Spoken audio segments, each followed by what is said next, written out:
What's your favorite food ever? This is tough. Salad, mac and cheese, Pancakes and popcorn. My dad's steak. Pizza, so good. What food do you dislike most? I hate cheese. vegetables, spinach. Tomatoes. What's a face you make when you eat raw tomato? I don't eat it at all. What do you do when someone gives you food you don't like? Play with it until it got cold. I'll say, hey, what's that? They look that way. Because if it was gross, then why would I want to eat it? Did you know that 1 out of every 5 kids doesn't have enough food to eat? 1 out of 5. 1 out of every 5 kids. Can't you have a bag around and look to the other side?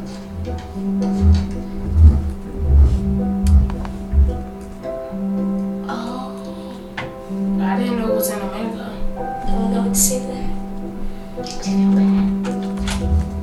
Makes me want to cry. Wow.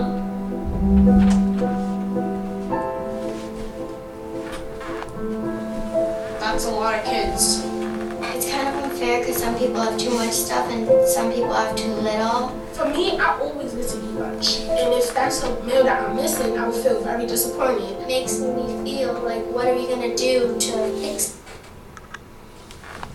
So, we are going to try to start Lawrence Food Bank in the United States because 13.9% of all Americans are food insecure and do not have a guaranteed meal to put on the table at every meal. 13.2% of all Kansans are food insecure. This rate is a little bit lower than the national average, which is good. However, the Douglas County average is 16.6%, which is the 4th highest in Kansas. 15.6 million households are food insecure nationwide. Households with children are 6% more likely to be food insecure because they have to put more food on the table every single day. And 5.4 million seniors experience food insecurity.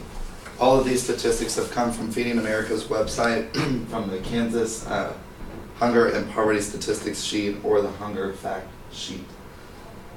The Feeding America study was done in 2015 and surfaced the entire United States looking for people who are food insecure and seeing how many people needed money and how many were in food deserts. Parts of Douglas County are food deserts. Establishing a food bank in Lawrence, Kansas will help reduce food insecurity. What we are trying to do is to establish a food bank that will be able to distribute food to other food pantries and organizations across Lawrence so that hungry people can get food.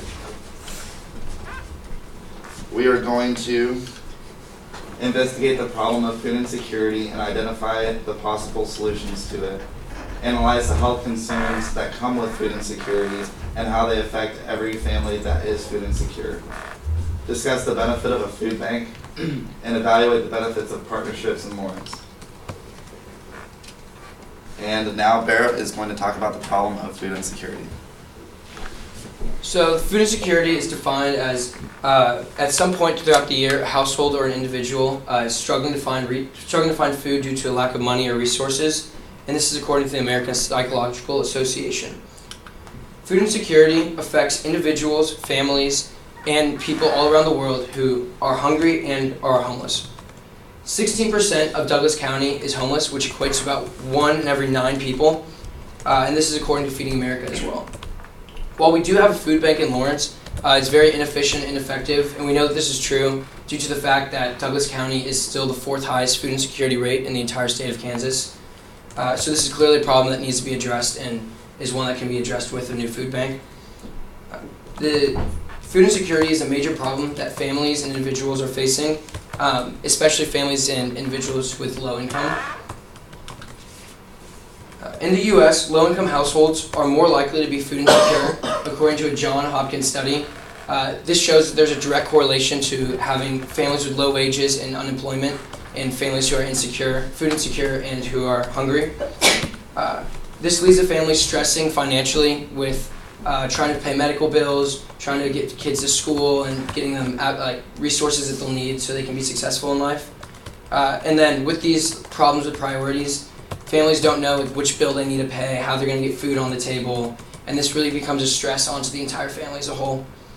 And while some families are not getting enough food and vitamins and nutrients, they're becoming sick and ill with how their meals aren't adequate to sustain life for their family, and that's even if they get any food at all. So food insecurity is something that affects the entire family as a whole, but it especially affects children. Children there's little they can do to do anything about the problem. They can't make money for the family, they can't provide food for the family, so it's a real burden on them as well. In fact, 1 in every 6 children have to worry about where their next meal is coming from. And this is a nationwide issue and something that clearly needs to be dealt with very soon. And according to a Michigan State study, children who suffer from hunger and food insecurity have been tied to health problems, which hinder their ability to function normally and their ability to reach their full potential, fully participating in school and extracurricular activities. In fact, children who are food insecure are more likely to require hospitalization at some point in their life. They're more likely to have a higher risk of chronic diseases such as asthma or anemia, and they are prevented from reaching their fullest potential because they're always worried about where their food's coming from and being able to have a good life. And now Jen is going to talk about more of the problems that are affected by food insecurity. Okay, so the physical and mental toll of food insecurity is a big deal that's going on right now. So I looked at a study done by Boston and the University of Illinois researchers, and the head researcher was Margaret Lohm. She's a UN consultant, and she's written over 30 books about food insecurity. And one of the quotes they had 2 quotes. The number of food insecure households has remained unchanged since 2008, which was the peak period of the economic downturn. And this is a serious problem because that's 14.6%, or 17 million households in the U.S. And that's according to the U.S. Department of Agriculture. And 42.1% of households with income levels below the official poverty line were likely to be food insecure, compared to only 6.7% of those whose income levels were above the 185% poverty line. And this is a big deal because the economy is obviously on the rise again since 2008, so there's no reason that this number should have stayed the same. Okay.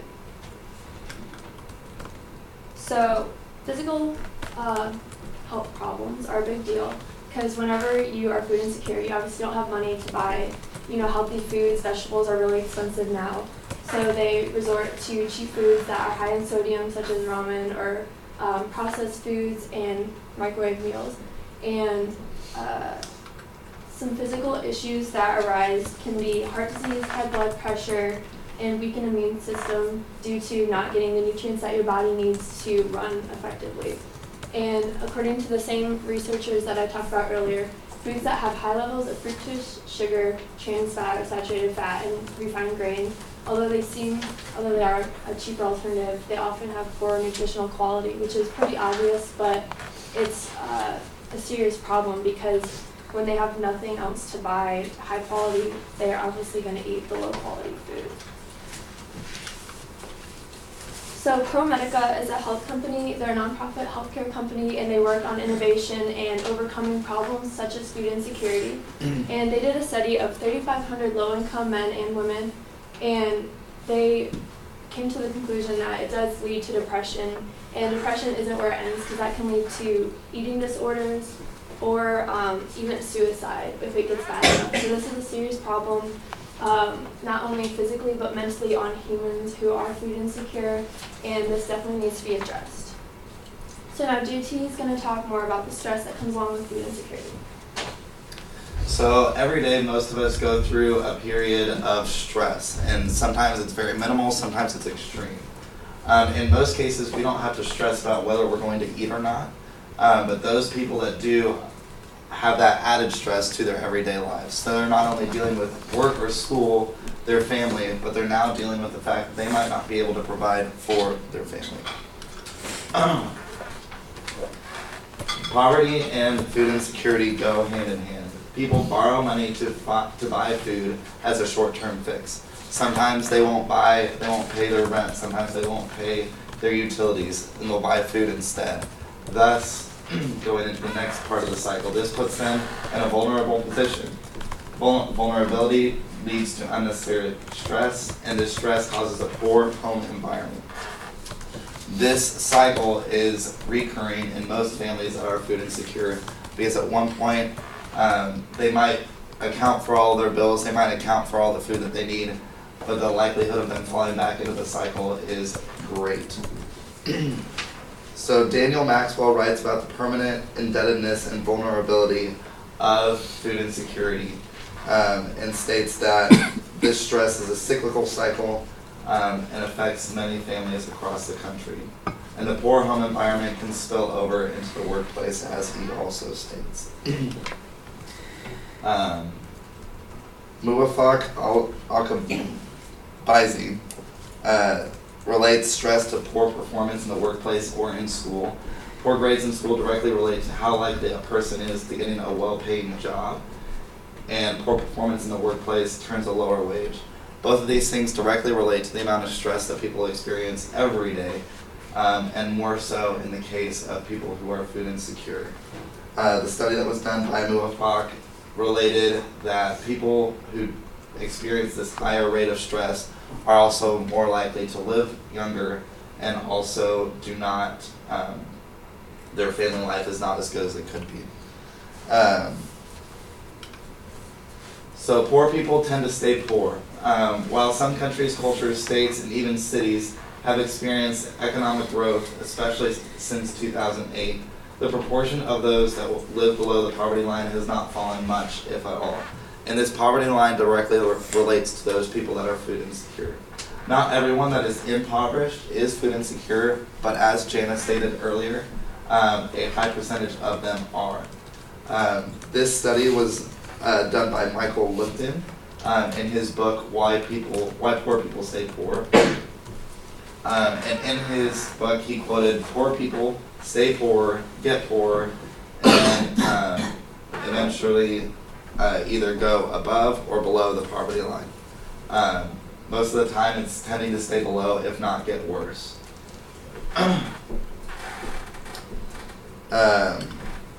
They also have 59 or 55.9% of working poor people have health care. That's just over half of poor people having some sort of health care. This wouldn't even be like full coverage, what most of us would have. This would be like, we can get a medication from the pharmacy and pay half. That is a ridiculously low number, and poor, hungry people generate more healthcare costs than those who are housed and have food, as Barrett talked about earlier. This number is incredibly low, and there's no need for it to be that low, especially with the government-funded healthcare that we introduced with the Obama administration. This number is insanely low, and causes a huge risk for those families who are already dealing with a high amount of stress, poor working environments, and poor living situations in general. And now, if they have a health problem from the poor food that they are getting, they may not be able to solve it with the funding that they have. And now Barrett will talk about how we are going to change these statistics. So while bettering the future of Lawrence, we want to open up a new food bank, which will be able to lower food insecurity, bolster employment and overall quality of life, as well as enhance local food pantries and relief partners around the community. An Australian university study has shown that there is a direct correlation between food banks and the potential to increase food security. It states that food banks play a major role in the food aid sector, and that food banks do have the potential to increase food security. So this is something that we want to correlate here to Lawrence, and since we found it to be proven true in other communities, it can come here to Lawrence, and we can improve our food security here. The Utah Food Bank has also done a couple studies, and they've seen that there's been a decline in food insecurity with a direct correlation to the increase of food banks in their communities. So by us increasing our food banks and our food bank efficiency and effectiveness, we'd be able to lower our food insecurity. And then we're not going to replace the food bank that we have here in Lawrence, but just add a new one to enhance the quality of help that we have in our community.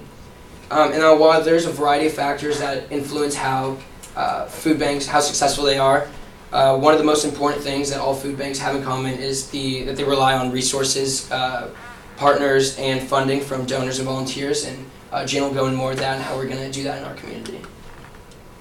Yeah, so when we look at resources, obviously, number one is we need food. So we're going to be mainly reliant on donations, non-perishable foods, because right now, as I'll talk about later, we don't have any refrigeration resources or anything like that right now. So it's all going to have to be like canned goods and stuff that won't spoil and that can be stored for long periods of time. Okay. So we have picked out a location in Lawrence that we think is perfect for the Lawrence Food Bank. It's on East 23rd Street. It's about 7,900 square feet, and it's just a warehouse, as you can see there. And it's going to provide plenty of room for us starting out to store food and kind of get our nonprofit up and running. And it's on 23rd Street, which is good because our goal is to increase awareness and also distribute food all around Lawrence. So 23rd Street is a perfect location because it's heavily traveled by people, and so it'll definitely, like, when we put our signs up, they'll see it and want to hopefully get involved with our advertisement.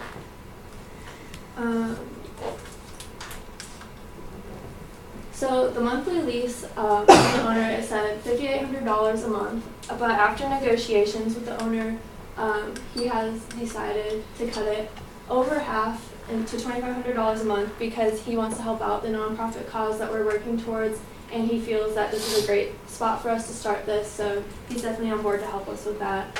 And in the future, we do hope to expand into a bigger warehouse, so this isn't going to be a long-term location, but it's going to be perfect for us right now.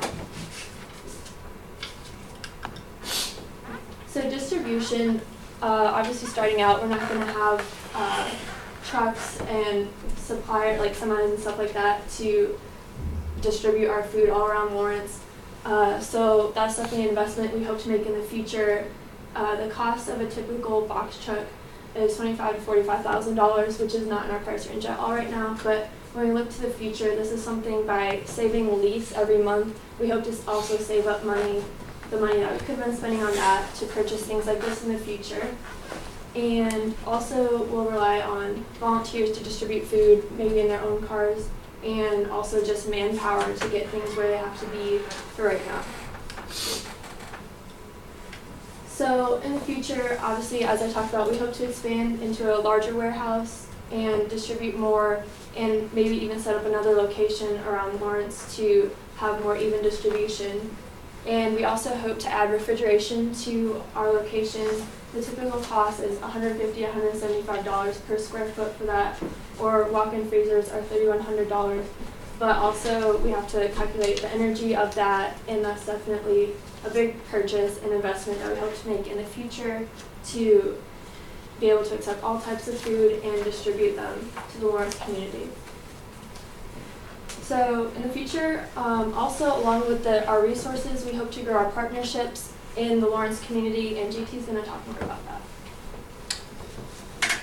So some of the partnerships and donors that we're going to talk about today, specifically to start off, is the City of Lawrence. So obviously the city recognizes their major issue that is affecting the entire city and county of Douglas County. So we would like to partner with the city to not only promote Lawrence Food Bank, but also to utilize the use of public space for events, to get the community involved, but also to support our food bank. One of the big things that we are hoping to do going forward is to get the community involved and have them feel a sense of ownership with Lawrence Food Bank.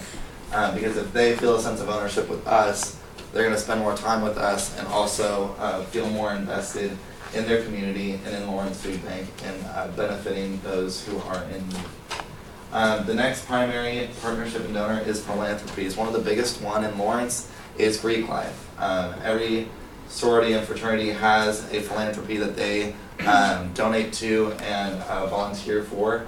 and we are hoping to be able to utilize that as a resource for us to get volunteer hours as well as funding for our food bank.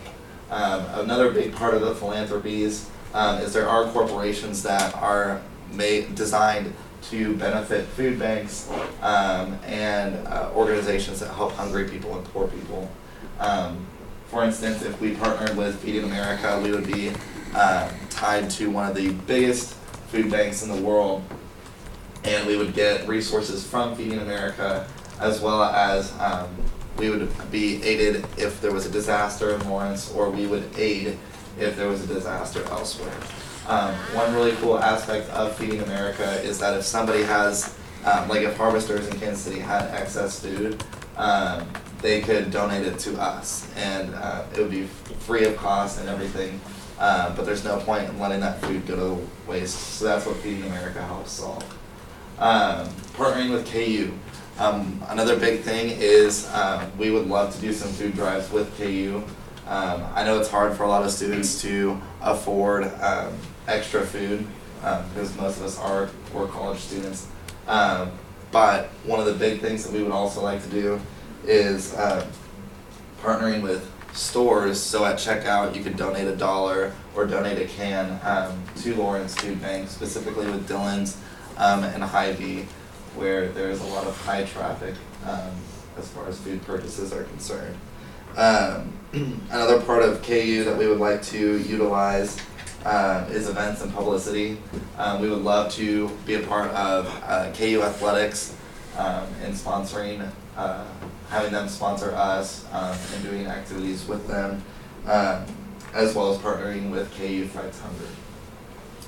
Another part of the corporate aspect is we would love to use corporations in Lawrence as well as in the United States for funding and donations.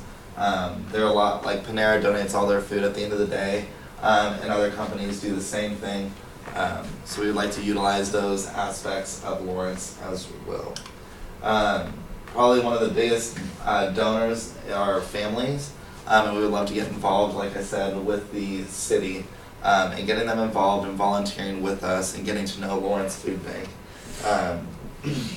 People tend to give more money to organizations where they know where the money is going and where they can see it blossom and develop. And we would like to make sure that that is at the forefront of our minds when we develop Lawrence Food Bank and sustain it for the future. So now to conclude, Lawrence Food Bank will reduce the 16.6 rate of food insecurity in Douglas County. We will reduce the effect that food insecurity has on people's health. We will better people's performance in work and school and set them up for future success, and make Lawrence a more sustainable city with better resources for the future. All of these things are at the forefront of Lawrence Food Bank's goal, and we are confident that we will be able to accomplish all of them and more in the future. Like I said before, with the statistics that Feeding America gave us, we are at the high end of food insecurity, the rate of food insecurity, and we need to do something about it now before it gets out of hand. Like Jana stated earlier, there's no reason for us to be at such a high rate, especially since it's been that way since 2008. We are out of the recession and it's time to make a change. And establishing a food bank in Lawrence, Kansas will help reduce the rate of food insecurity in the area. And now, we have a conclusion video.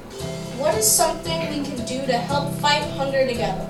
So over there we have a wall. There are tons of ideas, and we want to add your idea to the wall. Kids could think, oh, that's not possible, or oh, I'm too young to do this. But it is possible, and you're not too young to do it. Donate money as much as I can. Make Thanksgiving every day. We should all get a group and try to find the foods that would be easiest to give. And we can take the food to homes where they don't have food. That's a small way to have a big effect. Post video about children not being able to eat. Everyone brings canned food, and they build a big fort, and then they donate all the canned food. And then they could have everything for free. If there was a machine that could make food, my machine would change it to fight kids being hungry. The tiniest ripples make the biggest waves. If all the kids in the world got together and did something big, they could impact the whole world.